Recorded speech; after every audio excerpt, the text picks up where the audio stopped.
What's up, what's up, what's up? I am here with Mr. Unstoppable. It's an unstoppable day, baby. How you doing, Sueham? I'm great. Everybody, if you're just tuning in, you are watching the Sueham Show, and I have the luxury, the pleasure to be speaking with my good friend, my coach, the radio host, the speaker, the author, the husband, the man, Mr. Unstoppable, Terrance Leftridge. What it do, bro? Keep going. Dude, I'm out of water. My throat is dry now. It's an unstoppable day. Sueham, Sulondia Hammond, the woman, the blonde billionaire, as I speak life to your situation, doing great things from King Street, South Carolina, all the way across the world. You know, I'm just honored that you thought of me enough to have me as a guest on one of your powerful shows. So thank you so much for letting me come on in and spend a little time with you. Man, my absolute pleasure. For guys, listen, Terrance is from Chi-Town, Chicago, and you know, every time I've been in Chicago, whether it was to audition for David E. Talbot, whether it was to be on the Steve Harvey show, or to go to David's seminar, my man Terrance and his wife has shown my family and I nothing but love. Man, I'll never forget, you took me to Harpo Studios, aka Oprah Winfrey's old studios in Chicago. I got those pictures still, you know. I still do too, and you know this. It's funny because you know she only comes here for great things. She don't come here for the food. She don't come here for the lake like everybody else. She come here. She about business. She coming out, hanging out with ballers, hanging out in Oprah's place, hanging out on Steve Harvey, calling him Steve, and everybody else calling him Mr. Harvey, sir. Cut it out. So, you know, I'm just glad to hold your coat and open the car door for you, my sister. Cut it out. You know, I love you dearly, man. But listen, for everyone who may not be as familiar with you as I am, take 1 to 2 minutes to tell them who you are and what you do, my brother. All right. So I'm affectionately known as Mr. Unstoppable Terrance, the Unstoppable Coach Leftridge with Unstoppable Coaching Services. I'm your life accountability coach. I help you create your vision, implement your vision, and also, more importantly, I hold you accountable to making that vision a reality. See, it's the one thing I know that clients I work with, you know, they either have that first thing. They've either already created the vision, but they're not doing anything with it. Or they've done a little bit with it, but then life has gotten in the way. You know, family gets in the way, children get in the way, spouses get in the way, job gets in the way, finances get in the way, and then they get pushed to the side, and that vision gets pushed back into the back of your mind. And what ends up happening, Sue, is that vision ends up living inside of you and dying with you. Well, I'm here to help you create the life that you were intended to live. Come on, I believe, why would you ever settle for less when you can be unstoppable? I love the name, man, which leads me into my first question. Why the name Unstoppable? How did you come up with that? Well, you know, Webster defines unstoppable simply as incapable of being stopped. And I was at a time in my life, Sue, where I was quite the opposite. I was being stopped every which way you turned. I was being stopped in my finances. I ain't had no money. I was being stopped in relationships. I ain't had no honey. I was being You was a rapper and didn't even know it, Jack. and I was being stopped in the rap game. Nobody wanted to hire me. So, you know, everywhere I turned, I was being stopped. And, you know, one time it just got so bad that, you know, I had a little talk with Jesus. Told him all about your problems. And I said to Jesus, you know what? I just need a word. I just need something that will be 180 degrees different from my situation. And so he just said one word to me. And you know what that word was? What was it, bro? Unstoppable. I love it. You know, I had a guest on here a couple of weeks ago, and she had some divine intervention. She was sitting in her car, and she was going through a period, and she said she closed her eyes. Her mother told her to see what she wanted. She said she closed her eyes, and in that moment, the words, endure the extreme flashed across her mind's eye. And so listening to your story, it reminds me of that. It's like divine intervention, divine moments, inspiration, man. You got to run with that. And I have to tell you, you've been running with it. Everything is unstoppable. Excuse me, I don't have your shirt on today. Right. I'm always wearing your shirt, Unstoppable. And I'll never forget this one experience I had. I was in Orlando, Florida. My son and I were going to go get something to eat. And this man yanked open the door. He said, "Oh, I've got to open the door for Mrs. Unstoppable." And I was like, dang. Yes. I felt like, yeah, I pushed my chest out and it did something to me internally. You know what I mean? So I love the word.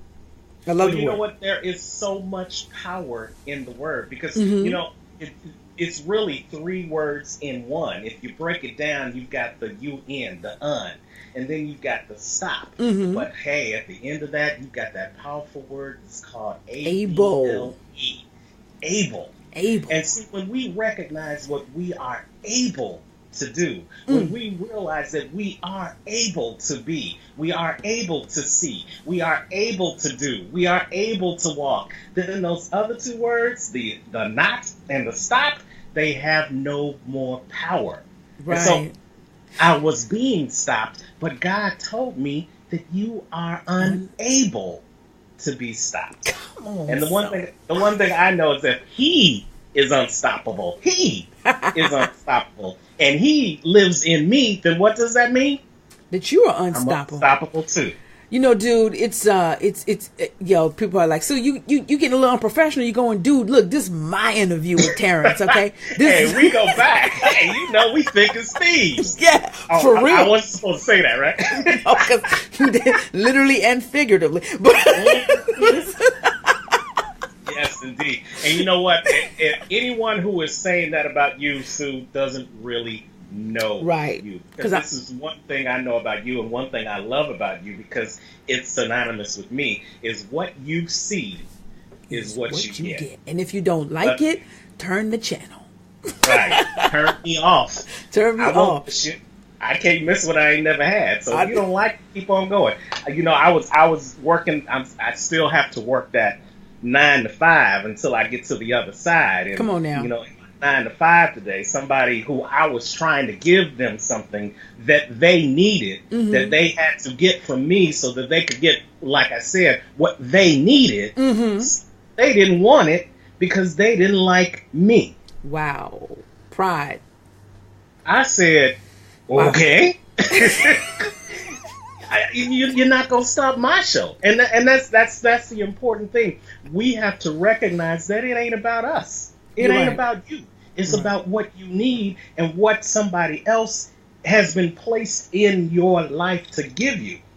That's what we do as coaches. You have said to the world that you need something, and God has provided you with somebody who's not going to give you something, but it's going to give you the tools so that you can go get it. But if you don't go get it, you ain't going to get it. You know, and that leads me to my next question, because it's kind of like, I don't watch a lot of TV, but I like to watch How I Won the Lottery or how lottery winners, you know, go build their dream houses.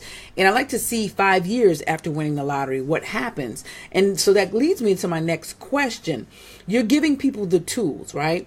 But what do you do to hold people accountable to living the unstoppable life? Because, you know, we can give them the tools. People buy trainings and courses and they go to seminars. And that's what prompted me to write my book, It Takes More Than Motivation to Succeed, because we tend to go to these places. We tend to buy these things and we think that's the end all be all. It's going to solve all our problems, when at the end of the day, we still have to be accountable. So how do you do that, man? How do you do that? And see, that's the difference. You know, as I said in the beginning, the 3 things. I help you create your vision, implement your vision, but that accountability piece is last for a reason. See, there are a lot of coaches online. There's a lot of coaches that write books, that do webinars, that do videos, that sell CDs, sell MP3s, and then they give you that stuff, and then they're gone. That's true. That's true. And there is no accountability. It's kind of like, you know, it's kind of like watching church on TV as opposed to going to church. Great analogy. If you go into the church, people will see you there. But if you never go to the church and the church is just a click away, then nobody knows whether you clicked it or not. Right. As an accountability coach, accountability comes before coach. I am now at the hip. When you sign on with me, you know you're going to get the tools, you know you're going to get the strategies, but you know you're going to get me too. Right. And you're going to get hired of me, because I tell people I'm going to be your cheerleader, but I'm also going to be that same person to kick you in your assets when you're not doing what you're supposed to do. And that's the thing about accountability. Accountability, you can't be accountable to yourself. No.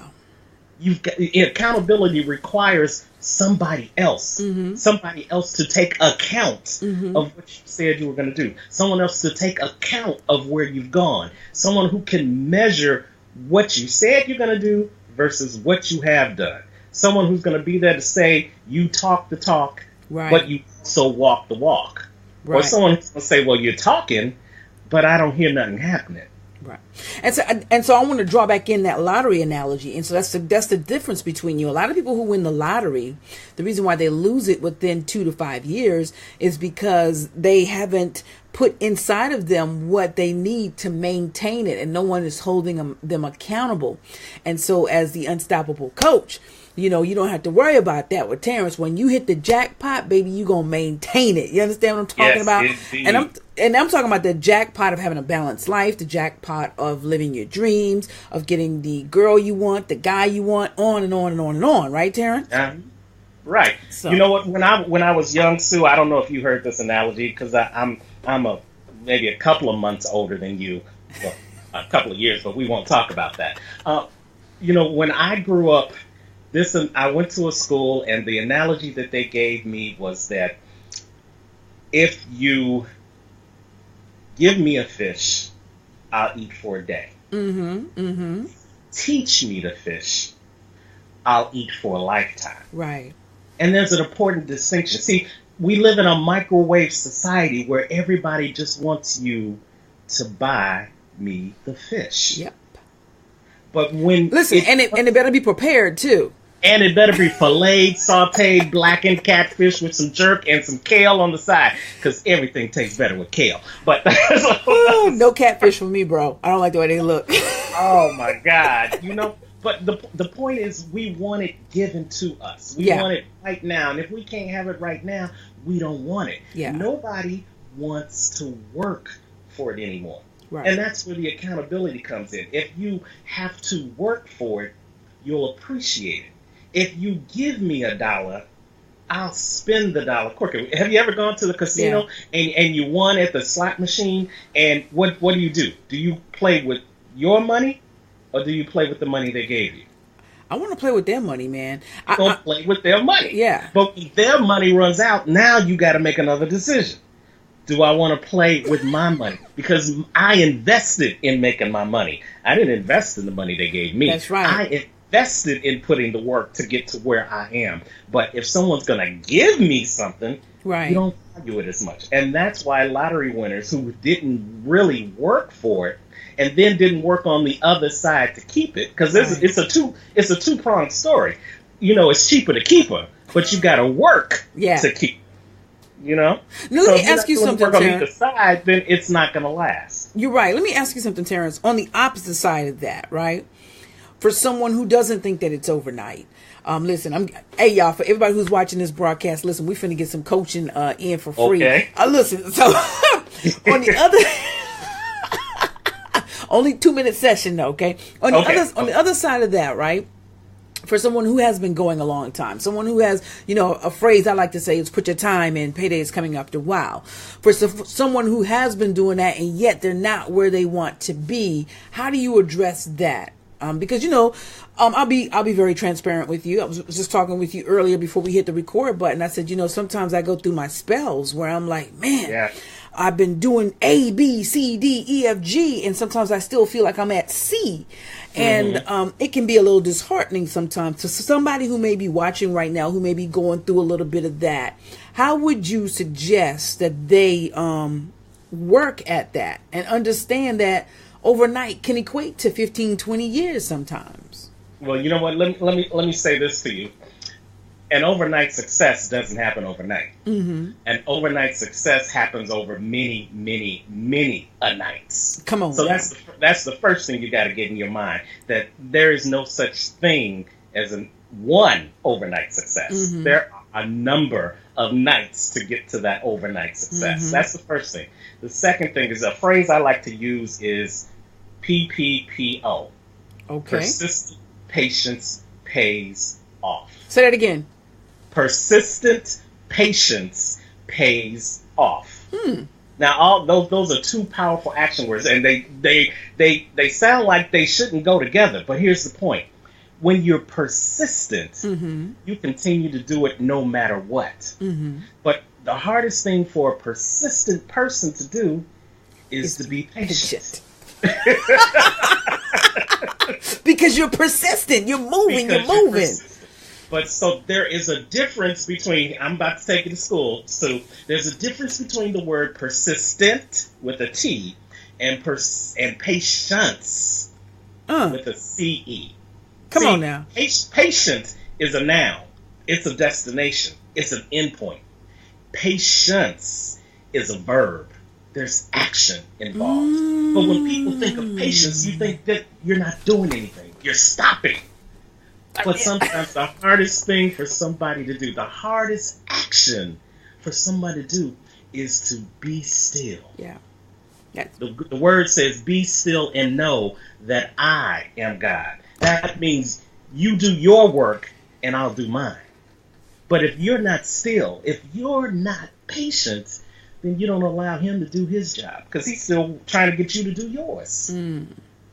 So that's what I would say to somebody who's looking on their life and they see like you said, they've done A, B, C, D, and E, but they keep going back to C. Well, guess what? It would be bad if you kept going back to E. But today you just went back to C. Tomorrow you just may go back to B. But have mercy, you will find that you will be staying on A.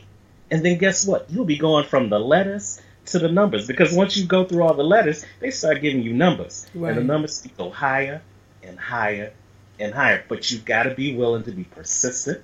To continue to do the things that you were doing to get you to that place where you are now.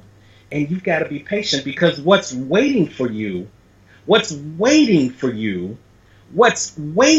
on now. You may not be ready for it. Yeah, you know, that's true. A friend of mine who lives down south, his name is Sakoni Prince, and he wrote this book. He said, "Are you climbing the wrong mountain?" Deep. Yeah, let that marinate. See, we spend so much time trying to climb, trying to go higher, trying to get to the top of that mountain. But what we fail to realize is sometimes we spend so much time getting to the top of the mountain that we never looked at the mountain that we were climbing.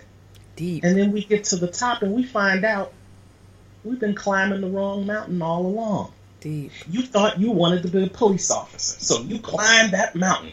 And then you got to the top and you really decided that you wanted to be a lawyer. On the wrong mountain. You decided that this was the woman or this was the man that was supposed to be the one. He was all that. She was all that. Boom, pow, bam, the whole package. And you was going to have her or you were going to have him come hell or high water. And knowing that you are the hell and the high water. But then you got to the top of the mountain and you got in that relationship and you got that man. You got that woman. And then they changed on you. They didn't change. They just started showing you the real you. You found out you were on the wrong mountain. You're on the wrong mountain. You know, which leads me into my next question. You have such great segues for me. You know, with me being transparent and everything, most people wouldn't even come out and say, oh, they probably look at me like, Sue, wait a minute.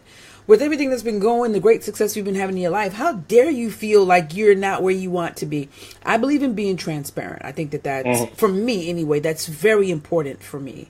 It has nothing to do with a trend. It has nothing to do with selling products or getting booked. This is important to me because I know a lot of people watch me as they do you, and I don't want people to think that success is cookie cuttery, because there are days where it's dark and gloom, where you just it's challenging. That's life, period. It doesn't matter who you are. So with that being the case, I always want to share my story with people, my experiences with people, you know, in hopes to inspire them to live, love, learn, and laugh. Exactly. What say you? I like that, how I phrase that. Wow, you're all professional. What say you now? Yes. William Shakespeare. What say you as far as the importance of others telling their story. Why? You think that that's important? You think it's relevant? And if so, why? You know, I say that it is crucially important. You know, I tell people, you know, when I do my show or when I speak, that, you know, it's so important for you to tell your story. Mm-hmm. Why? Because your story may literally save someone's life. Yeah, literally. We're afraid to tell our story because we think nobody's going to listen. Mm-hmm. When in reality, we're afraid to tell our story because we don't think a lot of people are going to listen. Mm-hmm. But when you come from the mindset of me telling my story can save one person's life, Sue, mm-hmm. How many people in this world today, right now, at this moment, can say it and put on their resume that I saved somebody's life? Yeah. But you know what else, too? I think with telling your story, I think it's also saving your life. The person who's telling the story. I know for me, when I wrote the book, when I wrote the book, the first book, You Are Unstoppable. Hold it up a little higher, bro. Hold it up a little higher. 11 key, where's the camera? There you go. 11 key attributes to living an unstoppable life. Mm-hmm. Amazon.com, TerranceLeftridge.com. Shameless plug. Get that plug. When I wrote this book, it wasn't a book. It was my own personal journal. Mm-hmm. It was me having that conversation with God, Him giving me that word, and then I started writing down, well, what does that mean to me?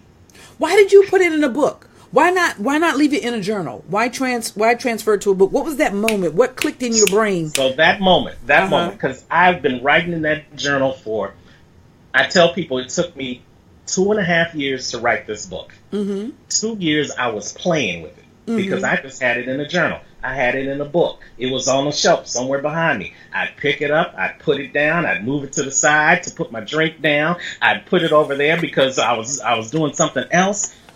I wasn't doing anything with it. But then I had the opportunity to meet somebody, and he was an author coach. Mm-hmm. And we didn't meet because he was an author coach. We met just like you and I met, Sue, online. Mm-hmm. And we started having a conversation, and we started vibing, and he had some similar interests, and I had some similar interests. And God said, well, you know what, tell him about your journal because he's an author coach. So after I told somebody, after my message was told to somebody else, then somebody else held me accountable to not just keeping it on the shelf. Come on, somebody. Because he held me accountable, because he told me that story mattered to him. He didn't say it was going to matter to millions. He said, dude, that's a great story. One person can make a difference. Yes. Because he said that story made a difference, that gave me the confidence, and I could shake the fear that said, nobody wants to hear what I have to say. Right. So I didn't write the book for the masses. I wrote the book for that one person who I told one little bit about one little thought about me changing my life. And he said to me, you need to tell that story.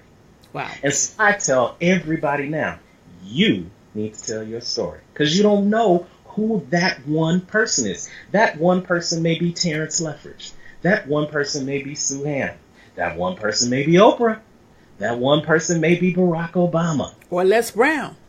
Or Les Brown. Hey, what a segue. How about that? Could be Les Brown. We shifting, we moving right along, we maneuvering. Yes. Let's get into Les Brown, my brother. What's going down May 6th in McAllen, Texas? I'm seeing your face all over the place on posters, on billboards, on Facebook, YouTube, with Les Brown.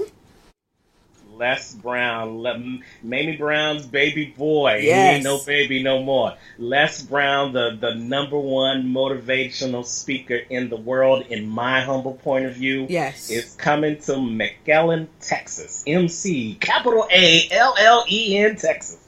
Southeast Texas. And he's coming there for one day for the Success Unlimited 2017 event. Sponsored by my good friend and fellow speaker, Shamir Mallard. Now, Shamir, Sue, is a Les Brown Platinum speaker. So he has studied under Les Brown. He's a protege of Les Brown. But we connected just like you and I connected. So I'm going to keep saying that, how that connection is important, how holding yourself accountable is important. We connected through another group that I'm proud to be a part of called the Black Belt Speakers Group, which is founded by Dr. Reuben West out of Bloomington, Illinois. And we connected a couple of years ago. And through our connection online, we took it to an offline connection. Wow. And just in talking, I had the opportunity to tell him that I hosted another event for Les Brown back in 2015. The first time I got a chance to host an event for Les Brown. So this is two times. Two times. But here's the thing. Like I said to you before, sometimes you can think you're ready for the next level. Come on now. But the next level isn't ready for you. Yeah. I wasn't ready. Wasn't ready. Here's the twist, though. I spoke to the universe that I wanted this. I spoke to Dr. Reuben West. I want to MC. Dr. Reuben West, already on his side of the world, was like, I want to put on an event. God, the ultimate collaborator, put the collaboratunity together. Collaboratunity. Is that a word, dude? Collaboratunity. We coined it. It's in my other book, The Power of Collaboration. The New Vision of... We came up with that book. Yeah, back in 2015. Listen, so yeah, Terrance, collaborativity. I love how you shifted that in there, too. Yeah, this ain't our first rodeo, so thank you so very much. But because I put it out in the universe, then the universe was now accountable to me. Accountable. Isn't that fabulous? Yeah. See, we think if we tell somebody what we want, then somebody's going to take our stuff and run with it. Y'all going to get that on the way home. But here's the thing I know. If you have the faith of a mustard seed, yes, he will give you the gifts. He will give you the desires of your heart. But you've got to speak life to your desires. You've got to speak life to your dreams. You've got to speak life to your vision. And I spoke life because it wasn't my vision to begin with. Here's the shocker, Sue. It's what he planted inside of me. Because I was putting in the work, all this stuff was coming out. Yeah. So I was destined to do this. He was just waiting on me to say I wanted to do it. To ask for it. Ask for it. It's funny because this morning, I've been making a point to get back to listening to my motivational audios and reading. And it's funny, it took my 7-year-old son to say to me, Mom, how come you aren't reading anymore? I'm like, whoa. And so I turned back into my reading in like the last 2 weeks and listening to my motivational audios. And one of the speakers said, the reason we don't have is because we don't ask. And she really gave some really tangible examples. And she was like, for example, when you go to a hotel, she said you could probably get an upgrade or a discount for much of nothing. But what's the problem? You won't ask. Yeah. In order for you to receive, you have to ask. She said it's just like with anything in life. And I started thinking about it.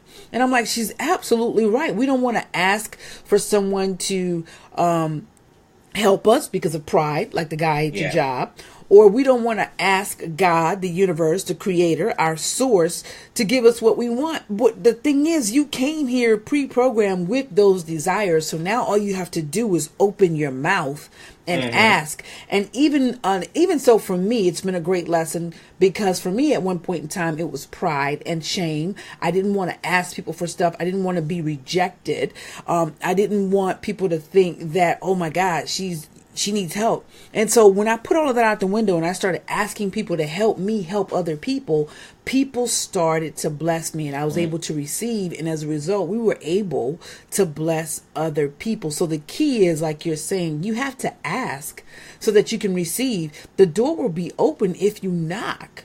But nobody's going to know you're there if you're just standing silently on the other side with your mouth freaking closed. You know what? And I tell people every chance I get, a closed mouth don't get fed. It really doesn't. It really doesn't. You got to ask for what you want. But then here's the other thing. Don't be just a taker. Be a giver. See, don't ask me for anything and you're not willing to give in return. Now, it don't matter if I want you to give me something. I just want to see that you have a giver's heart. See, I may not ask you to give me anything in return. But because I see that you can give, because I see that you are giving without anything in return, because I see that you are being a good steward of the things that have been given to you before, then I'm going to be more than willing to sow another seed into you, because I can see what you did with the seed that someone gave you before.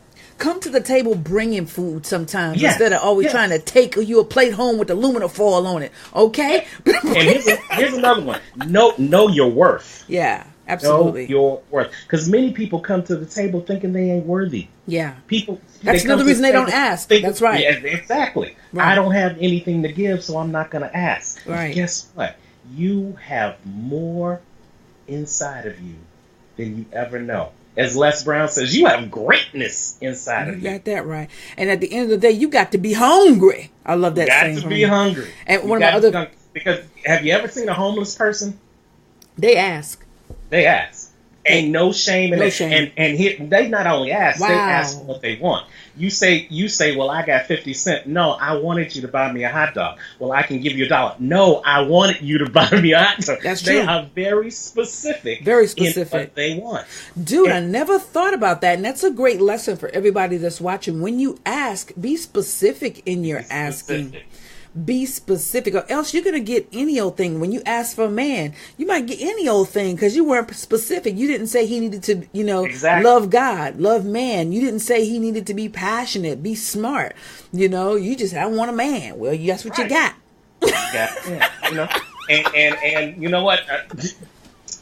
Forget all the stereotypes, but you know what? If you ask me for what it is that you want, and you're not specific, then you leave it up to me to figure out what it is that you want. That you want. And I may be wrong, and then you may be upset. I'm not a mind reader. Yeah, exactly. Yeah, you didn't specify, so it couldn't have been that important to you. Right. Don't stop at the vagueness. Be unstoppable. Right. I want a job. What type of job? What days do you want to work? How do you want to service people on that job? What type of pay are you looking for? How do you want your supervisor to be? Where do you see yourself elevating in the next 2 to 3 years? And a lot of times we don't look at that. All we see is that I have bills that are due and I just want a job. Now you get this job, and this job is killing you literally and figuratively, but you got what you asked for because you just wanted a job. Yes, words are powerful. That's why they say the power of life is in the tongue. You may not want a job, you want a career, but you'll settle for a job. Absolutely. See, I'm all about not letting you settle. When you come and work for me, I'm gonna ask you what it is that you want, and I'm gonna ask you to tell me in great detail what it is you want, why you want it, and what are you gonna do with it. I'm not gonna stop at you saying what do you want, because I've seen it happen too many times that people don't know what they want. A lot of people get stopped because they don't get the right answers. I say stop because you're not asking the right questions. So listen, guys, you just got, I don't know if you caught that. You just got 10 minutes of coaching right there in and of itself. Absolutely free. So just imagine what you're going to get when you seek Terrance offline. Listen, before I let you go, I got a couple more questions. Tell me, how did you come about your show, Unstoppable Stories? This is a great show for any of you who haven't seen it. I encourage you to watch it. Terrance, tell us how you came up with the concept and how people can watch the show. You know what? Thanks for mentioning that. I came up with that because I do have a giver's heart, and I saw what was happening. Somebody helped me in the media game. Years ago, I was listening to someone else I had met online, and they had this radio show on this internet radio thing I had never heard of called Blog Talk Radio. And so I would listen to their show, and they would shout me out for listening to their show. And so they said to me, well, why don't you come on and be a guest on our show? Cool.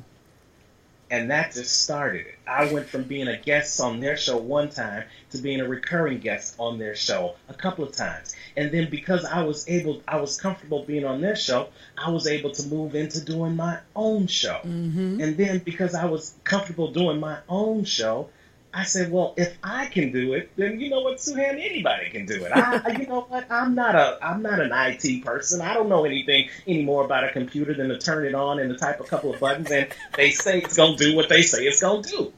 But because somebody gave me the opportunity and then showed me what to do, they didn't just give me the fish, they taught me how to fish afterwards. Come on now. I was able to go out and do my own show, eat my own fish. And so the Unstoppable Story Show is just a culmination of that, is giving back. Because the one thing you know just as well as I do, that it is hard as hell to get into media, to get into local media, to get into print media, to get on national TV. Hard.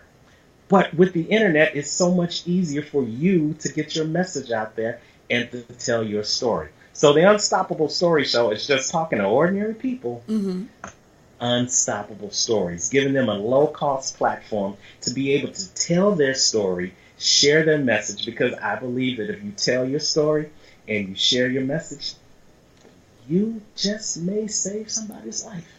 So how can we watch... I don't know about you, Sue. I want to be a part of saving somebody's life. Oh, yeah, man. That's what it's about, man. It's like, we here for each other. We here to glorify God, and we here for each other. And to use our gifts to the maximum. I'm trying to maximize my potential. And the thing is, this is my belief. I don't care if people agree with me or disagree with me, but my belief is that we will never fully maximize our potential, but dang on it, I'm gonna try. And that's the fun part of it, is just trying to do it, So tell me, how can people watch your show, Terrance? I know how I can watch it, but tell all the people that are watching right now how they can see the Unstoppable Story Show. So the beauty of the Unstoppable Story Show, Sue, is that you can not only see it, but you can hear it. And you can do both if you got the technology. Yeah. But we're on blogtalkradio.com, so you can listen to us every Tuesday night, 7 p.m. Central Time, 8 p.m. Eastern Time, 6 Mountain, 5 Pacific, at blogtalkradio.com/Unstoppable Stories. And we also live stream, simulcast the show on Facebook Live and on Periscope. So if you don't have time to listen on the radio, but you got your phone there, go on and click on the Facebook Live and you can watch us live and in person. Or you can go watch the replay because it's uploaded on Facebook Live, as well as the Unstoppable Stories YouTube channel. Oh, we are all about social media, Unstoppable Coaching Services. I learned from the best. I learned from sueham, baby. I'm real big on that, man. These platforms are absolutely free. And going back, kicking it off to media, if you want to get yourself out there, man, you got to use the Blog Talk Radios, the Pinterest, the YouTube, the Instagram, the Twitter, Facebook, which is my favorite. You have a website, use that, put it out in blogs. Yes. And then when you do that, you start to attract other people. And plus, you're also leaving a trail of different stories and shows so that people can see that you're not a one-hit wonder. You've done one or two, maybe 3, 4 couple things. And so they're more prone to put you on their show, because nobody wants a dud or, somebody who's boring and doesn't know what they're talking about on their show. So... Right. And I got to tell you, I love watching your show on Facebook Live. So I'm excited that you do broadcast there. And I'm excited that you are providing a platform for people to share their unstoppable stories. And I thank you. I'm humbled by that each and every time. Yeah, I'm sure just like you, when strangers come up to you and they know you and you don't even know who they are, but they know you because of your stage plays, or they know you because of being on Steve Harvey, or they know you for all the countless things you do in the community down there. It's a warm feeling. It really is. Same way for me. When I get an email out of the blue, or someone's asking me how can I be on your show, and I've never seen them before on Facebook, on Periscope, and I'm like, first question is, well, how did you find out about me? Yeah. And then you see this thing. You see. Someone said to me that you should work like the world is watching, even if they're not. That's right. Because you never know. You never know who's watching you. But ain't it good to know that somebody is? Absolutely, man. Absolutely. Terrance, listen, bro, I've had you on here longer than I should have. So I'm about to... Because, I'm talking to a friend, and I can just talk on and on and on and on and on. I was looking for some greens. But before I hit this stop button and terminate this interview, never our friendship, but just the interview, please tell everyone how they can connect with you to enlist some of your services. Also, maybe to be a part of your show, or to get you to speak, because, you do so many different things. So tell them how they can reach out to you, my friend. So the easiest way to reach out to me is to just go to my website, unstoppablecoaching.com. You can go there, sign up on the contact page, and you'll get a snippet of my book, You Are Unstoppable. Again, you are unstoppable. 11 key attributes to living the unstoppable life in whatever you do. If you want to reach me directly, then just email me, Terrance, Terrance, at unstoppablecoaching.com. Also, if you want to be a guest on the Unstoppable Story show to tell your unstoppable story, you can hit me at that same email address, Terrance at unstoppablecoaching.com. And you know what, Sue, before you click that button, because I know you'll click it off in a second, I just got to say that. You know what? I met you through a mutual friend. The mutual friend didn't know you from a can of paint. Your spirit, your outpouring of love, your realness just got me to the point that I think we've become even better friends than the friend who introduced me to you in the first place. And that says a lot. In a world where you can't choose your family, but you can choose your friends, I'm glad God connected us together and we were able to choose each other. You my road dog, Sueham, baby. Man, you know you have blessed my life tremendously. Like I said, it's just amazing. The people I have met online, believe it or not, some of them I talk to, and you are one of those persons I talk to more than I do some of my cousins and some of my other family members, and I've become very, very close to. So you meet great people online, and that's why I'm a really big advocate of using social media and the online presence to expand your brand, but also to network and meet people, because nothing can replace relationships. Yeah, definitely. And you know, I say to everybody, and again, we're gonna keep talking. And keep talking. Right? Stop. You know what? My motto for 2017 was "Be seen in 2017." And I love here's that. The thing: I wanted to take my online relationships offline. Because at some point, you can only date the screen so long. Yeah. To really have a long-lasting, beneficial relationship with anybody, you got to have that face-to-face. Yes, and absolutely. I'm so glad that we have had that face-to-face, because that makes every time we come online, it makes it greater later, sweeter. Yes, it does. Yes, it does. And you know what, you guys, if you want to see us live and in person, Texas. May 6th, baby. May 6th, McAllen, Texas. We're going to be at the Casa de Palmas Hotel, Renaissance Hotel, McAllen, Texas, for the Success Unlimited 2017 with Les Brown, Shamir Mallett, Dr. Ruben West, Terrance Leftridge, and Sueham, baby. You guys, you definitely go to www.successunlimited2017.eventbrite.com. Let me say that slow for the people in the balcony. Success Unlimited 2017.eventbrite.com. You get all the information. There's a few seats left. Few tickets left, but once we told him Sueham was going to be there. Oh, boom, man, boom, look boom, at boom, you, bro. You are messed. Yes, indeed. Hey, dream big, aim high, and believe in the believe in the incredible. Yes. And never, ever, ever forget that you can be unstoppable. Take care, Sueham. Love you to life. Absolutely. Remember, guys, to live, love, learn, and laugh. Don't quit. Follow your dreams to success. I'll see you, Terrance, because I'm following my dreams to Texas, baby. May 6th. See you on stage. See you in Texas. We doing it big. Peace. Right.